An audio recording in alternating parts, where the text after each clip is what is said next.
Ngayon sa Burgos mga paps, no. So ito is ay RFI 175, no. So na-stock lang daw to, tapos yun ayaw na mapihit yung knob. Ngayon chinek ko, battery nito is drain na. So buti may click si paps. So kinuha muna namin yung battery ni click. Ngayon napihit na yung knob niya, kaso nga lang ang problema is ito. Kailangan mo tong galaw-galawin kasi tingnan nyo, tabingi na yun. Hindi siya sintro. So ito pag ganito na puwersa to. Kaya ngayon napipihit na siya, napipindot na rin.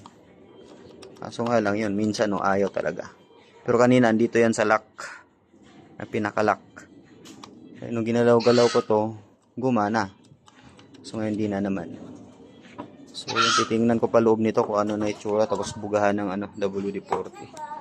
Version 4. Sorry. So, ayun na nga siya mga paps, no. Ito, share ko lang sa inyo. Solenoid talaga ang problema. So, hindi talaga siya napipihit. So, ngayon, ginawan ko na lang ng paraan. So, ganito yung ginagawa ko pag solenoid ang problema. Kaso, ito, delikado lang to pag iwanan nyo. Kailangan nyo talaga itali yung nito, gulong. Kasi nabubuksan to eh. Pero, nabubuksan siya kaso hindi siya mapapaandar. Oo.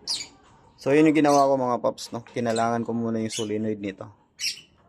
Kasi, yan, maghahanap si paps ng solenoid ng RFI mismo. Sa mga meron, yun, pwede kayong mag-comment dito sa video na to.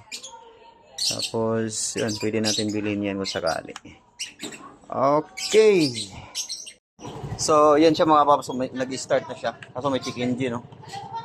So, di ko alam kung saan yung check engine nito. Pero, ayun na nga. Ang mahalaga dito is may uwi na to ni Paps kasi payatas pa pala to. Dito lang ngayon sa Burgos. So, yun, doon naman sa sa nirekta ko to. Sinubukan namin kanina, napipihit talaga to. Napipihit siya na kahit walang susi, malayo. Kaso nga lang, hindi mo siya mapa-start sa push start, pati sa kick start. Itutulak nga lang talaga siya.